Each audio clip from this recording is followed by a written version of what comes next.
शाहरुख खान की हर कोई तारीफ करता है। शाहरुख के साथ रावण बनाना मेरा उतना बड़ा अचीवमेंट नहीं है जितना उसको जानना है। और ये बात उसको मैं रावण बनाते हुए बोल दिया था। मेरी माँ की मृत्यु के बाद मेरे घर आया पूजा के दिन, फिर वो जा रहा था। जब मैं उसको नीचे छोड़ने गया तो लिफ्ट का दरवाजा खुला तो कुछ 200 बच्चे खड़े हुए थे बाहर। सबको मालूम था शाहरुख खान है, गमी में आया है, पर उनको कोई फर्क नहीं पड़ता था शाहरुख खान है। So he turn around, give me a hug and he said तू जा, मैं डील कर लूंगा।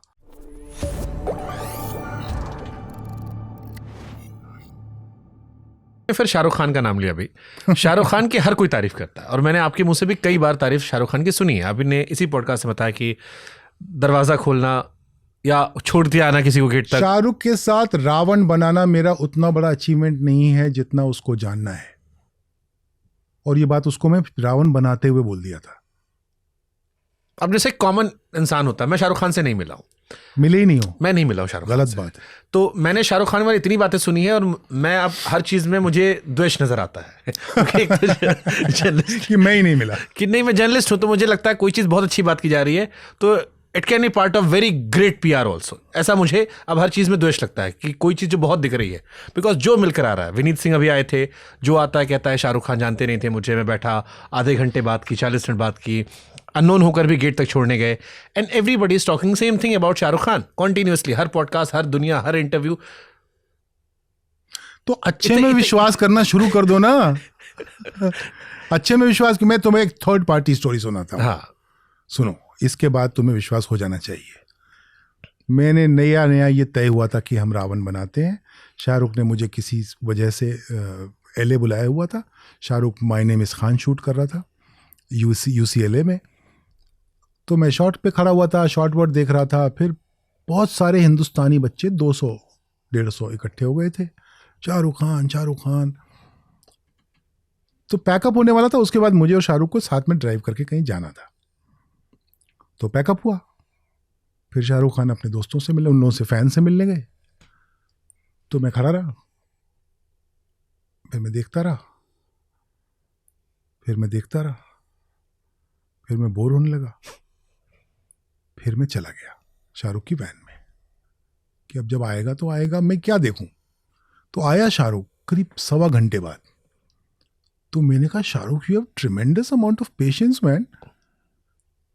And he said, Anubhav, this is probably the last time they're meeting me. They'll never meet me again. It's my duty to make this interaction of 3 seconds each special. So that man thinks like that about his fans. और तब reel का जमाना नहीं था, reel नहीं बन रही थी, कोई शूट नहीं कर रहा था। ये दृश्य किसी ने देखा नहीं है, मैंने देखा है क्योंकि मैं था वहां पे। तो अगर आप उसकी बाकी सब चीज़ों को पब्लिसिटी स्टंट भी मान लें, ये वाला इंसिडेंट पब्लिसिटी स्टंट नहीं है। मेरी माँ की मृत्यु के बाद मेरे घर आया पूजा के दिन, फिर वो जा रहा था। जब मैं उसको नीचे छोड़ने गया तो लिफ्ट का दरवाज़ा खुला तो कुछ 200 बच्चे खड़े हुए थे बाहर। सबको मालूम था शाहरुख खान है, गमी में आया है, पर उनको कोई फर्क नहीं पड़ता था शाहरुख खान है। So he turn around, give me a hug and he said तू जा, मैं डील कर लूंगा। फिर मुझे बाद में पता चला कि वहां से भी वो कुछ 45 मिनट बाद गया।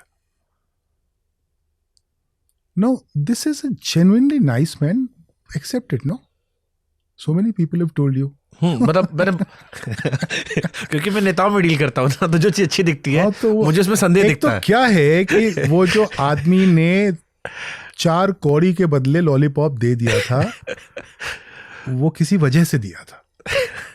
मतलब मैं छोटा किस्सा सुना रहा हूँ। जब पहली बार लखनऊ गया सर, मैं, मेरा घर गोंडा पड़ता है, तो पहली बार मैं लखनऊ गया और लोग हाथ में हाथ डाले घूमते थे, लड़के लड़की।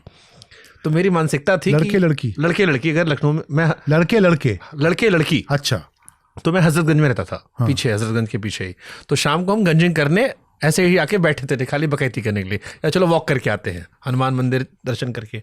तो अगर लड़का लड़की हाथ पकड़े घूम रहे हो, तो मैं गोंडा से गया था, तो आई यूज्ड टू से कि ये भाई बहन है। और मेरे दोस्त कहे कि नहीं वे पागल है साले, तू क्या सोचता है। हाँ। 2 साल बाद जब मैं वहां से गोंडा अपने शहर गया और कोई भाई बहन भी घूम रहा होता था, तो मैं उनको गर्लफ्रेंड बॉयफ्रेंड समझता था। तो मेरे को लगता बक तो मीडिया में रह के नेता लोग भी होंगे बहुत अच्छे ना। मुझे एक आध 2 उदाहरण दे दीजिए कि कौन से आपको ऐसे वाले नेता मिले कि कमाल का आदमी है यार। सर मेरे लिए तो अच्छा नेता वही जो ये ना पूछे क्या पूछने वाले हो। अच्छा, मैं उनसे बहुत खुश रहता हूँ कि ये मुझसे नहीं पूछ रहे कि क्या पूछने वाले हैं आप। और गडकरी जी ने नहीं पूछा था मुझसे, अखिलेश यादव से बहुत इम्प्रेस हुआ था मैं।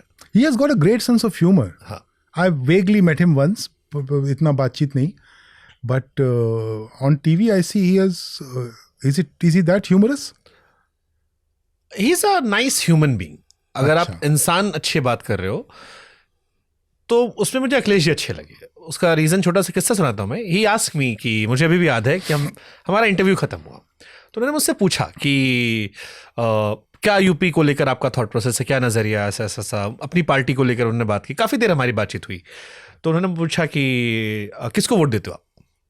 तो मैंने कहा मेरे घर से 2012 में आपको वोट गया था। तो ही गॉट टू नो कि मेरे घर से लोग वोट नहीं दे रहे पा रहे उन्हें अभी। तो मैंने कहा 2012 में आपको वोट किया था। तो बोले 12 में गया, फिर 17 में क्यों नहीं गया। तो हम बात कर रहे थे कि उन्होंने बहुत सारा काम किया फिर भी वो हार गए। तो वो जो एक्सेप्टेंस थी, मैंने उनको एक फीडबैक दिया अपनी साइड से। वो मेरा फीडबैक था कि मैं तो वोट देने आता नहीं, बट मेरी फैमिली में 2 बार वोट शिफ्ट हुए। जिस एक पॉलिटिकल पार्टी को वोट देते, एक बार 2007 में, एक बार 2012 में। 7 में उनका ये रीज़न था, 12 में ये रीज़न था, और 17 में ना देने का आपको ये रीज़न था। सो उसे सहजता से लेना और उसका असर इंटरव्यू में ना पड़ने देना। प्री प्लान बाद में भी जो रिश्ते रहे, और अभी भी वो मुझे कॉल कर देते हैं कि तुम्हारे उससे इंटरव्यू में या उस स्टोरी में मैंने ये देखा था। जैसे मैंने अतीक पे की स्टोरी की तो ही कॉल्ड मी कि वहाँ पर वो था, एक तुमने किस्सा मिस कर दिया उसमें। सो वो एक इंसान के तौर पर अच्छा रहा। चर्चा बड़ी सहज रही। उनसे कई सख्त सवाल ही पूछे मैंने। उनके पिताजी वाला सवाल था जो अपने बाप का नहीं हुआ, वो सवाल उनसे पूछा गया।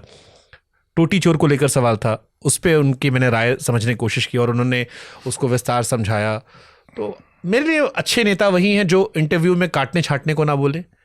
और ऐसे कई नेता हैं हर पॉलिटिकल पार्टी में। शिवराज जी का इंटरव्यू बड़ा अच्छा था भाई, शिवराज सिंह चौहान के साथ मैंने किया था, मुझे मज़ा आया था। गडकरी जी की टीम से कहा गया था कि थोड़े सख्त सवाल लाइएगा। सो आई वॉज क्वाइट इम्प्रेस कि ये अच्छा रहा। कई नेता हैं जो आपको रुला देते हैं कई ऐसे हैं जो इंटरव्यू के पहले पैसे ऑफर कर देते हैं। तो हर तरह के लोग, भिन्न भिन्न तरह के लोग हैं। कई ऐसे भी हैं जो आपको इंटरव्यू इसलिए नहीं देते क्योंकि आप उनकी जात के नहीं हैं, और ये बहुत बड़े नेता हैं एक बड़े स्टेट के। फिर बनाना चाहिए ना आर्टिकल 15। हाँ हाँ, मुझे मेरे एक फ्रेंड ने, उनका एक बड़े नेता हैं, उन्होंने इंटरव्यू दिया किसी मेरे फ्रेंड को। तो उस फ्रेंड ने कॉल करते मुझसे कहा कि पता है ये इंटरव्यू, मैंने से पूछा, मैंने कहा यार मैं भी लाइनअप करना चाह रहा हूँ। तो उसने कहा यार इन्होंने मुझे दिया इसलिए कि मैं इनके गाँव का था, उन्हें पता लग गया था कि मैं इस जात का हूँ।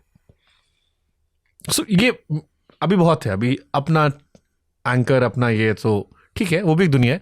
But there are many people जो अक्रॉस भी आते हैं कि हम चाहते हैं अच्छे सवाल आए, अच्छी बातें हों। स्पेशली नए लड़कों में तो जितने भी आए हैं, सांसद बने हैं या जो नेता हैं, वो अच्छे हैं, बात करने की कोशिश करते हैं, थॉट प्रोसेस अच्छे हैं। जब आप मिलते हो तो आपको इनसाइडर कहानी अलग मिलती हैं। आपको क्या लगता है फिल्में क्यों नहीं देखने जा रहे हैं लोग, अगर ऐसा सच है तो? एक तो वही पैसे वाला सीन है कि अभी बहुत too much of option, plus too much of option भी हो गया है। 90s में क्रिकेट मैच को लेके बहुत एक्साइटमेंट थी, लिमिटेड मैच होते थे, अब पूरे साल मैच होते हैं। और वो टीआरपी नहीं आती है, आती होगी बट हर मैच को लेके उतना पागलपन नहीं है। हाँ, मुझे अब वो मैच उतना इम्पैक्ट नहीं करता। मेरा एक्चुअली क्रिकेट का वही खत्म हो गया। हाँ। अब मुझे पूरी टीम पूछो तो मैं नहीं बता सकता। हाँ। 2003 में इंडिया हारी थी, मैं रोया था फाइनल में। अभी भी शायद फाइनल मुझे तकलीफ होती, 23 के फाइनल में तकलीफ हुई, लेकिन क्या हर मैच में तकलीफ होती है? नहीं। मैं बहुत बड़ा पैशनेट हूँ। मुझे बड़ी इंटरेस्टिंग बात बोली, और अब मैं आपके पॉडकास्ट पे बैठा हूँ तो मैं ये बोलूँ, ये ज़रूरी है। मुझे एक फिल्म थिएटर के ओनर ने बोला, सर आजकल आप लोग ना कारपेट बॉम्बिंग कर देते हैं सिनेमा की, पिक्चर की, कि 12 शो उसमें चल रहे हैं, 6 शो उसमें चल रहे हैं, 8 शो उसमें चल रहे हैं, 4 शो मेरे यहाँ चल रहे हैं। You start seeming to desperate and it is too easily available, people lose respect. That can be true. It made a lot of sense to me कि भाई वो पिक्चर देखनी है, वो 3 से 6 के शो में और 6 से 9 के शो में, और उस सिनेमा हॉल में अनअचीवेबल है।